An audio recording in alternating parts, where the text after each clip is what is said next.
हमारा दुर्भाग्य है यदि हम गुरु के शब्द पर न चल पावे। जैसे बाण अमोघ प्रभु का, ऐसे गुरुदेव के शब्द अमोघ। अगर शब्द पे चढ़ जाओ तो लक्ष्य पे पहुंचा दे। तुम्हारी चलने की ताकत नहीं है, गुरु के शब्द पर चढ़ के जाया जाता है। बात ध्यान रखो। जैसे हनुमान जी महाराज जब अवधपुरी से ऊपर से जा रहे थे द्रोणागिरी लिए, तो भरत जी महाराज तो राम वियोग में व्याकुल थे। सेवक ने सूचना की कि प्रभु ऐसा लग रहा है कोई निशाचर अवधपुरी को नष्ट करना चाहता है, क्योंकि ऊपर पहाड़ लेकर के इधर से। तो ये पता ही था कि राम रावण युद्ध हो रहा है।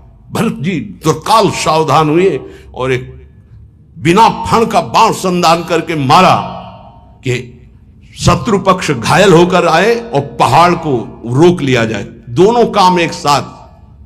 जब कभी वीरता की बात आती थी तो हनुमान जी से भरत जी की सराहना करते थे, तो हनुमान जी को लगता था भरत जी कैसे वीर हैं। तो आज देखा कि हनुमान जी को भी और द्रोणागिरी को भी, अगर द्रोणागिरी नीचे आ जाता तो अवधपुरी चकनाचूर हो जाती। द्रोणागिरी को रोक लिया और हनुमान जी मूर्छावस्था में जब राम राम राम, तो उनको लगा तो बड़ा अनर्थ हो गया, भगवान की दास का अपराध बन गया। अगर मैं मन वचन कर्म से भगवान राम का दास हूं तो इनको शुद्धि हो जाए, होश आ जाए, पीड़ा नष्ट हो जाए। भरत जी को कितना प्रेम है, जब सिया राम बोलते तो वातावरण भगवत स्वरूप हो जाता। हनुमान जी के नजदीक गए, दुलार कर रहे, राम राम राम राम हनुमान जी से। तो उनका वत्स बहुत बड़ा अपराध हो गया। तो उनका नहीं, आज मेरा सौभाग्य है कि मैं देखने को पाया। जैसा हमारे प्रभु कहते थे कि भरत जैसा बल, तो आज मैंने देखा। पर प्रभु मुझे आदेश कीजिए, इस समय मुझे उपस्थित होना अनिवार्य है। तो बोले तुम्हारे चोट लग गई है, मेरे बाण पर चलो, मैं द्रोणागिर सहित तुम्हें अभी एक क्षण में रामादल पहुंचाता हूं।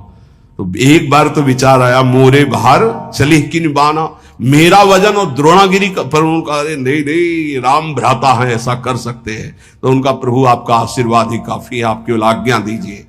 तो जैसे भरत जी कह रहे थे बाण पर अभी मैं आपको और द्रोणागिरी को एक क्षण में पहुंचा देता हूं रामादल। सत्य मानना, गुरु के वचन शब्द जो है वो ऐसे बाण है जिन पे बैठ जाओ तो माया से क्षण में पार कर दे। पर वो देहाभिमानी नहीं स्वीकार कर पाता है। बाधे हो तो कुम्हार को कूकर, खाली हृदय गुरु रीति न मानत, काचे धर्म इनके सुनो छंद, धर्मी धर्म मरम न जानत। और नाना तरंग करत छिन ही छिन, रोवत रेट न लार संभारत। और प्रेमी जनों के बीच में बैठे तो सोच रहे हैं कुछ और बात, कोई दुख का चैप्टर, और थोड़ा आंसू, थोड़ा दक्षिण प्रेम जनाई कहंत, जो मेरी सी रीत का है नानुसारत। अब प्रेमी जन तो भावुक होते हैं, बड़ी कृपा है आप पे, आप श्री जी के लिए अश्रु प्रवाह किए, श्री जी के लिए आप दक्षिण प्रेम जनाए। पकड़ गए कि प्रेम नहीं है। क्यों? प्रेमी कभी स्वीकार ही नहीं करता अपने साधना को, अपने प्रेम को। दक्षिण प्रेम जलाई कांत, जो मेरी सी रीत का है नानुसार। रसिक समझ गए कि ये इसका आंसू प्रियालाल के लिए नहीं थे, ये तो केवल प्रेम प्रदर्शित करने वाला था। अब वो जब उदास हो गए रसिक जन, देखो उदासीनता आई, तो दक्षिण झगड़ रिसाई कहंत, जो मेरी बराबर हो रहा मानत, और झगड़ने लगे कि मुझे प्रेमी कहो। ऐसे है ये काचे धर्मिन के सुनो छंद, धर्मी धर्म मरम न जानत।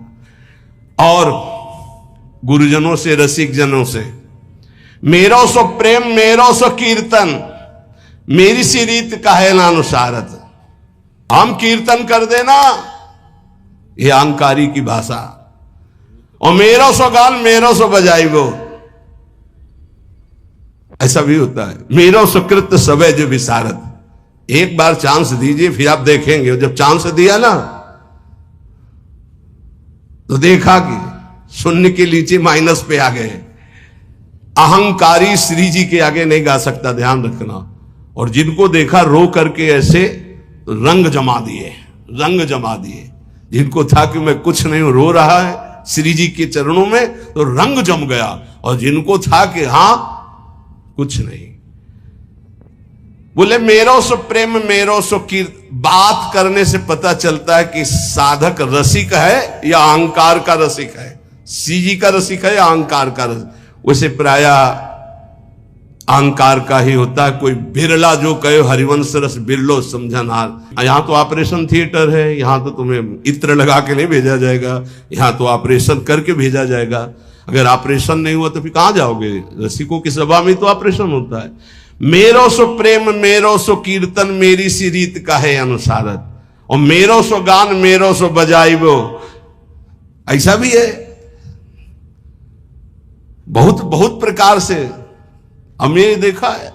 अहम का नहीं कीन हो इस कभों अभिमाना, सुख हो वंचा कृपा निधाना। भगवान के दरबार में, श्री जी के दरबार में यही दरबार दीन को आदर रीति सदा चली आई। अब छाणी मर्याद गुरून सो बोलत कंचन कांच बराबर मानत। ये जो कच्चे धर्मी होते हैं गुरुजनों से ऐसे बात करते हैं मर्यादा छोड़ करके, ये कांच और हीरे को बराबर समझते हैं। ऐसा होता है, ऐसा होता है। कांचे धर्मी लोग और तो पूरा और डाल दिए, और अच्छा है तुम कैसे हो।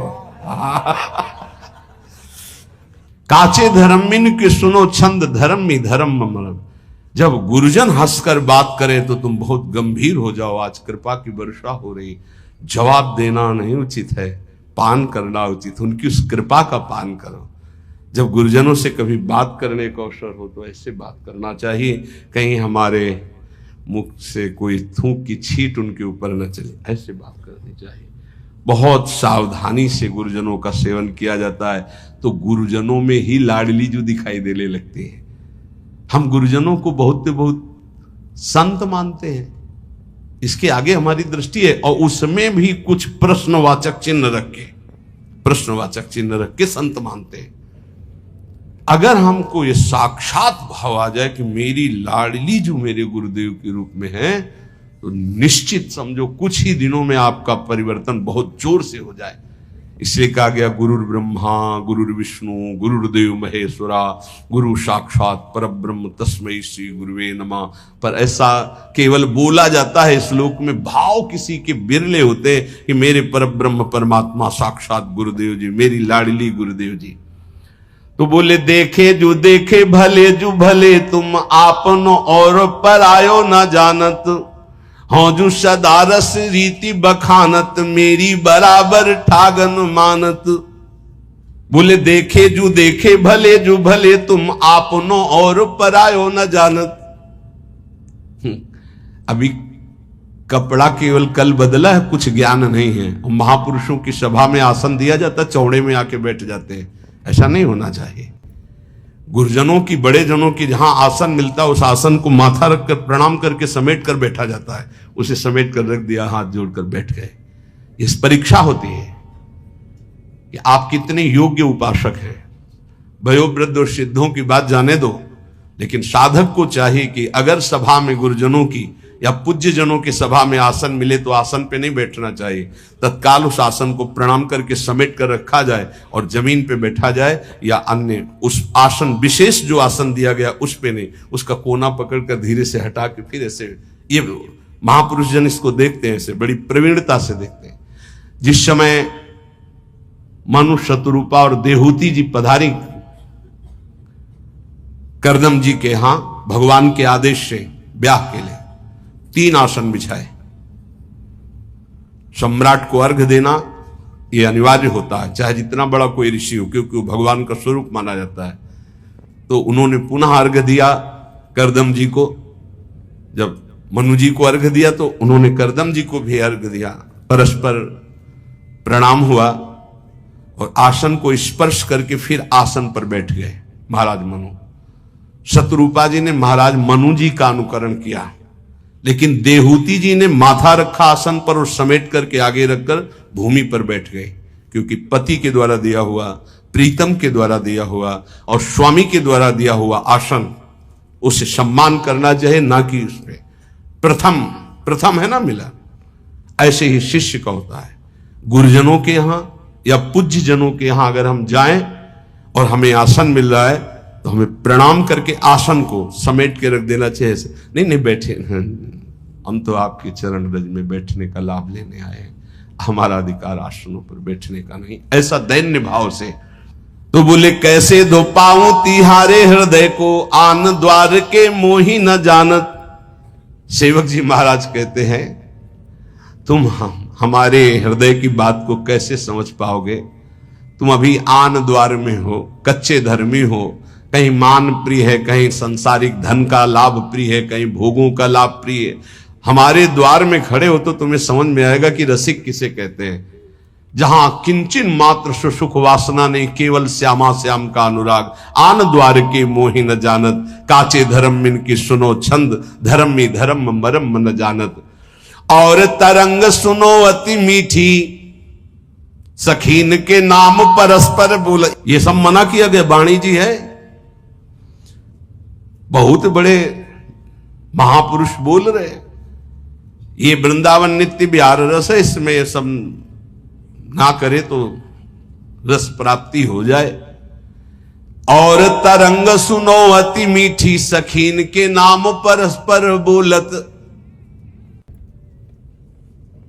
लाल गाल, पलके भी लाल।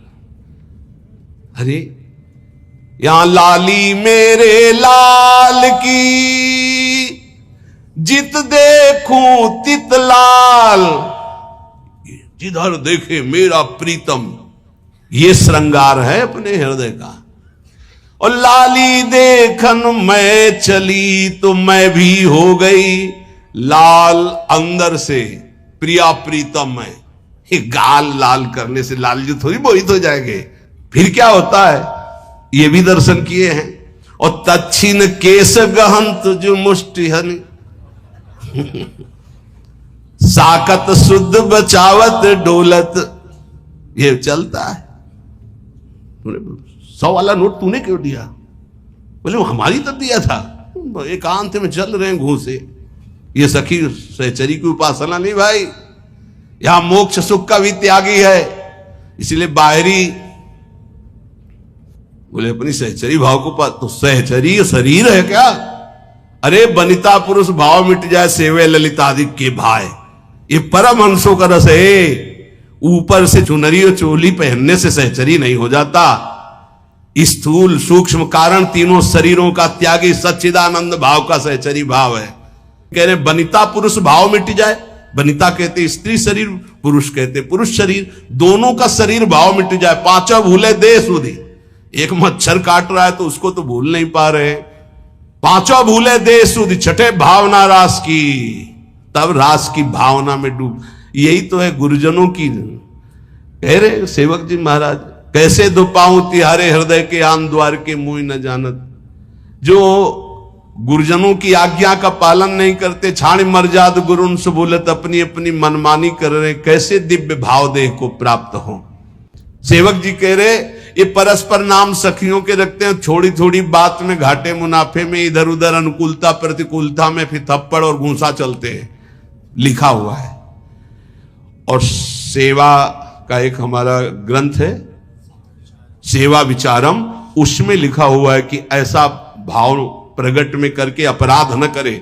अपराध किस बात का? मजाक मत बनाओ, इसको मजाक मत बनाओ। ये मजाक नहीं, ये सच्चिदानंद रस है।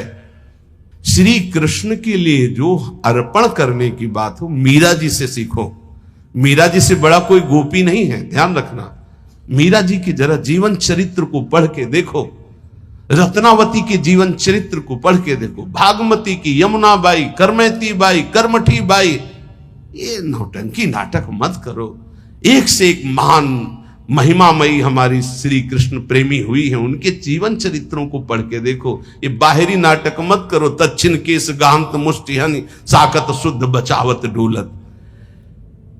तच्छिन बोले तू प्रेत तू राक्षस। पहले बोली ललिता विशाखा सखियों के नाम, फिर चले घूसे और फिर आ गए अपने स्वरूप में। वो बोले प्रेत, तो बोले तू राक्षस। और फिर परस्पर जाति प्रमाणत, फिर जाति की गालियां सुनी, तू सारी ऐसा, तू नीच। कहां गया तुम्हारा भाव? बोले काचे धर्म इनके सुनो छंद, धर्मी धर्म मरम न जानत। कभी संग मत करना, ऐसा प्रार्थना है सच्ची। मान लीजिए इस समय इस रस में इतनी ऊंचाई पर सब महापुरुषों को प्रणाम है, लेकिन जो गुरुदेव की ऊंचाई, शांत भाव, दास्य भाव, शक्य भाव, वात्सल्य भाव, गोपी भाव, सहचरी भाव की जिस ऊंचाई पर गुरुदेव भगवान है, ऐसे बिरले कोई महापुरुष होते, बिरले महापुरुष होते।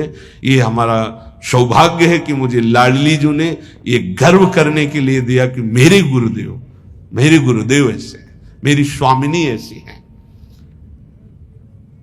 सेवक जी महाराज कह रहे हैं ऐसे मार्ग से भ्रमित होकर कोई मनमानी आचरण ना करे, नहीं तो रस की प्राप्ति नहीं होती।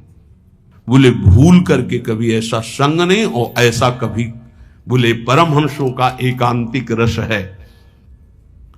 जान्यो धर्म देखी रस रीति, जो निष्ठुर बोलत बदन प्रकाशित।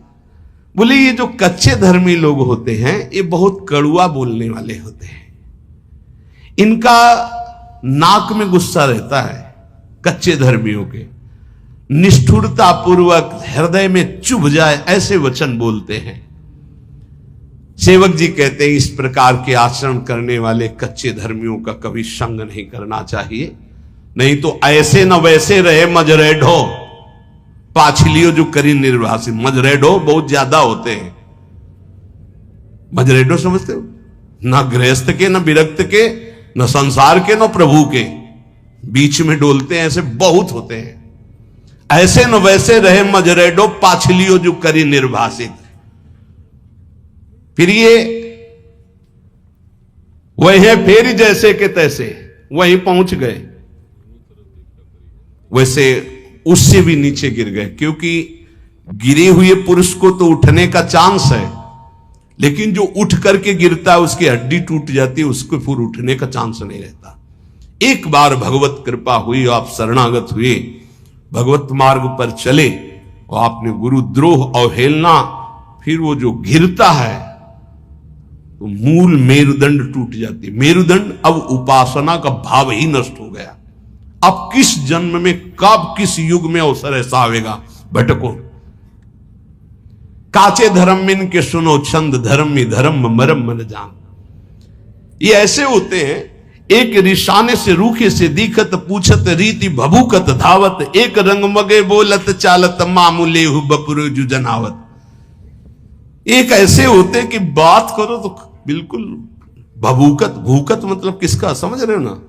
हाँ, बात करो तो एकदम खा के दौड़ जाएंगे। ऐसे ऐसे होते हैं, बहुत विचित्र विचित्र।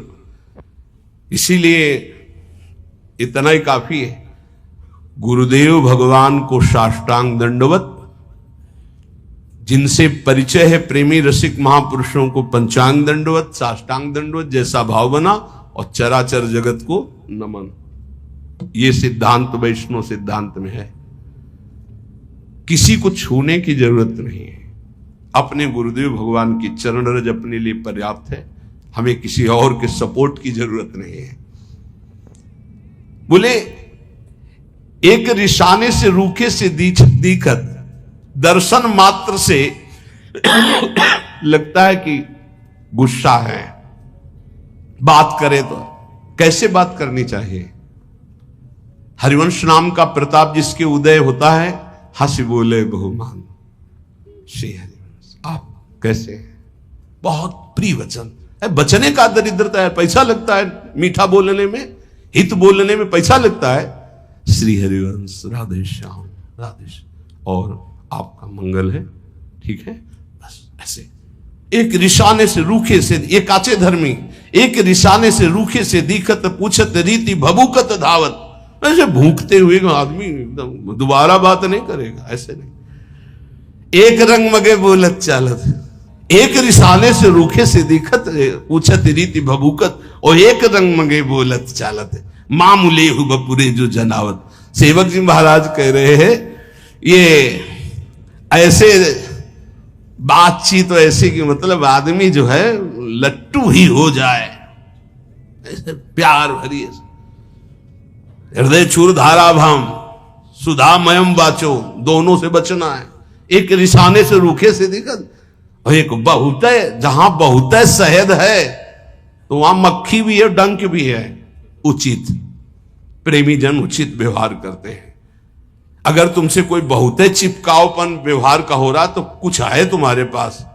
जैसे सनातन गोस्वामी जी जब भागे थे ना, तो डाकू, हम आपको छोड़ दें आपको, तो सेवक से पूछा कुछ है क्या नहीं तुम्हारे पास? बोले हाँ, वो मोहरे थी ना साथ, तो हम चुरा के लाए थे आपके खर्चा के लिए। बोले इसीलिए बहुत प्यार से बोल रहा है, दे दे इसे, हम जानते हैं कौन है डाकू, इसको दे दे। ये अगर तुम्हारे पास कुछ है और फिर कोई बहुत प्यार से बोल रहा है, वो बात समझना है। एक रंग मगे बोलत चालत मां मिले हो, बहुत है सम्मान स्वागत तो बहुत होश में, और बहुत है नाक में गुस्सा तो भी होश में। सेवक जी महाराज कह रहे, एक बदन के साची साची काहे चित्त सच्चाई की एको नानत। साधु बाहरी नहीं होता, साधु आंतरिक शत्रुओं को परास्त करके दिग्विजयी योद्धा होता है। काम क्रोध मद मान न मोहा, लोभ न क्षोभ राग नहीं द्रोहा, जिनके कपट दंभ नहीं माया तिनके हृदय बसौर। षड विकार जित अनघ अकामा, चूक होना फिसल जाना एक अलग बात है, लेकिन उसे स्वभाव बना लेना, उसका रसास्वादन करने लगना।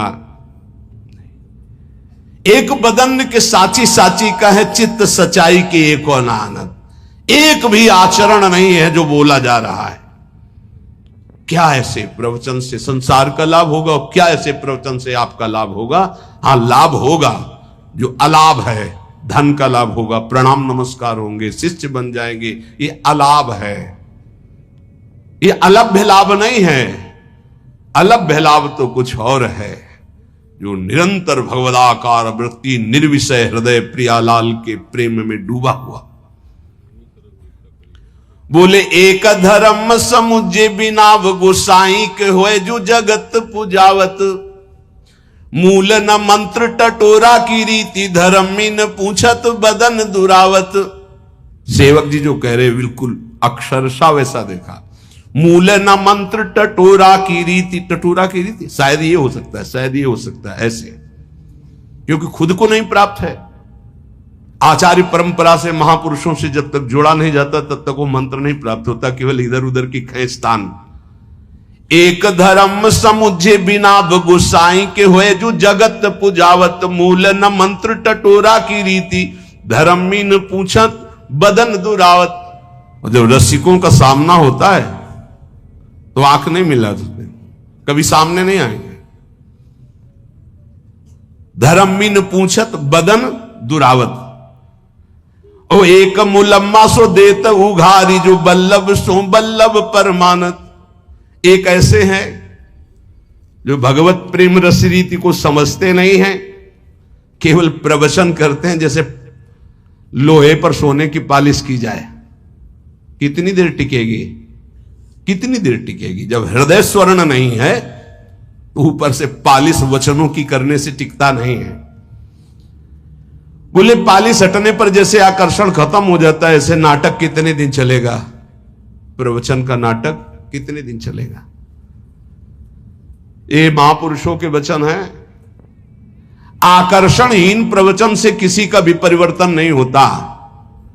आकर्षण होता है स्वयं के आचरणों का, तपस्या का, स्वयं का भजन का, स्वयं के अनुभव का। और वो नहीं है तो केवल प्रवचन मानो जैसे लोहे पर पालिश कर दी जाए सोने की। अच्छे अच्छे वचन छांट कर बोल रहे पर है हृदय में कुछ नहीं। और जब प्रेमियों के सामने उनकी दृष्टि पड़ती तो बोले मुंह छुपाकर भागते, वहां मिनट भी नहीं बैठ सकते हैं। और ये लोग अपनी बात में बल्लभ को बल्लभ परमात्मा उदाहरण देते हैं प्रिया प्रीतम के प्रेम का सांसारिक दंपत्ति से। भले धिक्कार है इनकी बुद्धि को, जानते ही नहीं कि प्रिया प्रीतम कौन है और सांसारिक दंपत्ति का क्या स्वरूप है। और जब कोई गुरुजन इनसे समझाने की चेष्टा करे तो एक गुरु न सो बाद करंत। गुरुजनों से तर्क नहीं किया जाता। हमें रास्ता पता है कि परिक्रमा मार्ग से बिहारी जी ऐसे जाया जाता है, और एक गोसाई जी के घर से दरवाजा खुलता है जो बिल्कुल सीधे आंगन में खुलता है। वो दरवाजा हमें नहीं पता, हमको मेन रास्ता पता है। गुरुदेव वो रास्ता जानते जो सीधे बिहारी जी के सामने। अब हमें तर्क होता है कि रास्ता तो ये है ही, ये हमको ऐसे के चुपचाप चले जाओ पीछे। तो किसी के गोसाई जी के घर में गए और घर से जब दरवाजा खुला तो बिहारी जी के आंगन में पहुंच गए। कभी गए हो इनमें इतने में बैठे हुए? वो पर्सनल है, हमको ले गए हैं क्योंकि हम भिक्षा मांगने जाते थे। तो कहा था बाबा मंगला होती है एक बार बिहारी जी की, तब कहा था कि भीड़ में मत खड़े होना, हमारे घर आ जाना। जो ही गए ऐसे घर में घुसे, ऐसे दरवाजा खोला, सीधे आंगन में पहुंचे और बिहारी जी की तरफ। गजब है, पर्सनल का मतलब क्या है? इसीलिए एक गुरुन सो बाद करंत, जो ये बात बहुत बैठालनी हृदय में कि गुरुदेव के शब्द पर प्रश्न नहीं आना चाहिए। ये ज्यादा बुद्धिमानी करना गिरने का लक्षण होता है। गुरु के शब्दों पर ज्यादा बुद्धिमानी ना करे, वो जैसे बोले वैसे ही पकड़ ले चुपचाप। एक गुरु सु बाद करंत, जो पंडित मानी हुए जी भई ऐठत। गुरुदेव ने कहा ऐसे चलना है, नहीं तो वो शास्त्र में तो ऐसे, तुम शास्त्र के शब्द का साक्षात्कार क्यों? वो साक्षात्कार करके बोल रहे हैं। शास्त्र ऐसे आज्ञा करते हैं कि उत्तर की तरफ जाना है और ठीक 10 कदम के बाद दक्षिण की तरफ मुड़ करके पश्चिम जाना है। अब आपको क्या पता, अगर चला नहीं है तो केवल उत्तर की ओर चलते जाओ, लक्ष्य नहीं मिलेगा।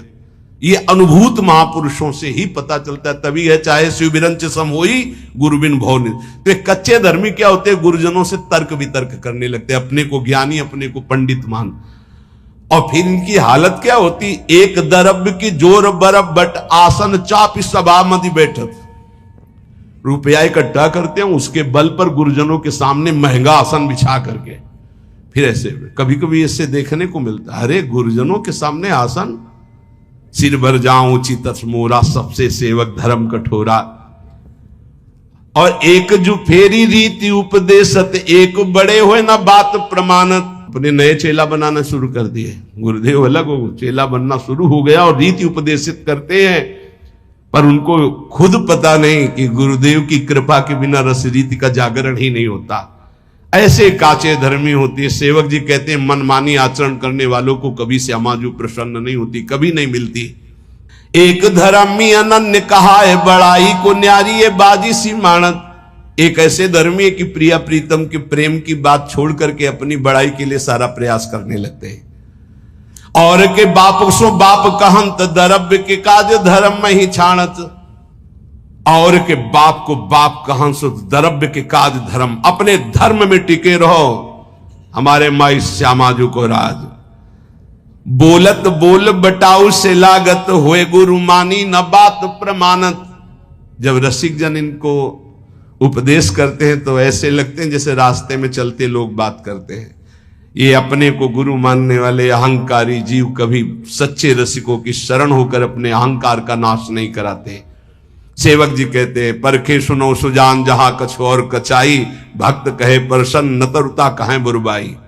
बोले ये कच्चाई का लक्षण है कि बड़े भजनानंदी हैं तो प्रसन्न, अगर कह दे दम्भी है तो नाराज हो जाएंगे। नहीं, जब कोई कहे दम्भी है पाखंडी है तब अंदर प्रसन्नता होनी चाहिए। सुनकर सही पकड़ा, हे स्वामिनी जी देख लो, ये भी कह रहे हैं और हम भी कह रहे हैं, अब हम पर कृपा करो। आचार्य कह रहे हैं अपने को हम तो चा परम अधमा, तो कह रहे परखे सुनो सुजान जहां कछु और। जहां कच्चाई होती है तो आप बड़ाई सुनकर छाती ठंडी होती है और बुराई सुनकर के गुस्सा आती है।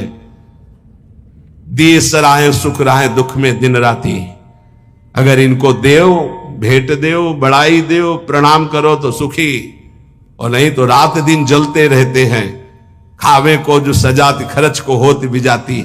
ये ऐसे है कि जहां व्यवस्था की बात आई तो बोले हम तुम तो गुरु भाई हैं एक ही रस के, और जब सेवा का अवसर आया तो बिजाती बन गए। तो हे उपासक,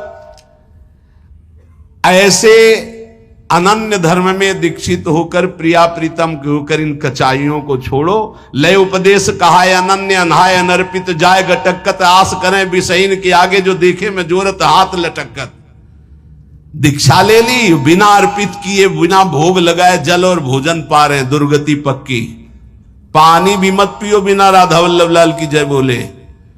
भोग भी अगर है तो 1 मिनट रुको, राधा वल्लभ सिंह हरिवंश, राधा वल्लभ सिंह हरिवंश, राधा वल्लभ सिंह, हे राधा वल्लभ लाल पाओ। अगर ऐसी जगह भोग नहीं लगा सकते पाओ, जय राधा वल्लभ लाल की, नाम लो, जय जयकार बोलो, फिर पाओ। ले उपदेश का आय अनन्य, अनहाय अनर्पित जाए गटकर। उपदेश ले लिए, अनन्य कहलाए, न स्नान से मतलब है, न भोग समर्पित से मतलब है, बस वो बेडटी उठते ही अरे अजर अमर हो जाओगे। सेवक जी कह रहे हैं लय उपदेश कहा अनन्य अनहाय अनर्पित। अगर श्री जी को अर्पित करके जल, श्री जी को अर्पित करके भोजन, तो ये देश ऐसा है, ये भेष ऐसा है, भगवत मार्ग ऐसा है कि कोई भी प्रारब्ध तुम्हें परास्त नहीं कर सकता। बड़े से बड़ा प्रारब्ध भयभीत हो जाएगा, पक्का मानिएगा, भयभीत हो जाएगा। प्रारब्ध भोग अपना रोग थर्रा के सोचे कि कभी किसी जन्म में इसके पास नहीं आएंगे। हम कान पकड़ते हैं, कभी किसी जन्म में नहीं आए, और यहां अपने को मनाना होता है कि ये रोग कभी ना आवे। नहीं, ऐसे बनो कि रोग हाथ जोड़े कि प्रभु अगर हमें प्रारब्ध रूप में कहीं भेजना हो तो अपने दासों के पास मत भेजना। नहीं, ये हमारी कान ही नहीं मानते, कभी नहीं। ये हम आपको प्रार्थना इसलिए कर रहे हैं कि शरीरम व्याधि मंदिरम, कोई भी रोग आ सकता है। इतने नाम जापक बनो और बिना प्रभु को अर्पित किए कुछ खाओगे नहीं तो तुम्हारे अंदर रोग का प्रभाव परास्त नहीं कर पाएगा। गांठ बांध लो, एक बूंद भी पानी बिना अर्पित किए ना जाए तो वो शरीर में जो दिव्यता आएगी, वो इसको, इस रहस्य को समझो।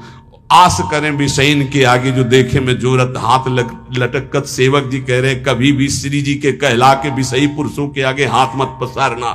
कीर्ति के आयु कीर्ति सो जीवन काहे विनाशत काज हटकत। अरे कितना जीवन रह गया है, कोई 30 का है, कोई 40 का है, कोई 50 का है। एक कल्पायु तो है नहीं, बहुत बहुत 100 और 80, और 100 और 80 में आधी से ज्यादा तो बर्बादी हो जाती है। कुछ सोने में, कुछ खेलने में बच्चापन की, जो बची बीच की उसमें काम क्रोध लोभ की आंधी आती है। अब बची कितनी? इसलिए होश में राधा वल्लभ श्री हरिवंश जो खाओ पियो श्री जी को अर्पित करके खूब नाम जप करो, किंचन मात्र अहंकार मत करो, रसिकों का संग करो, जीवन का रंग प्राप्त हो जाएगा।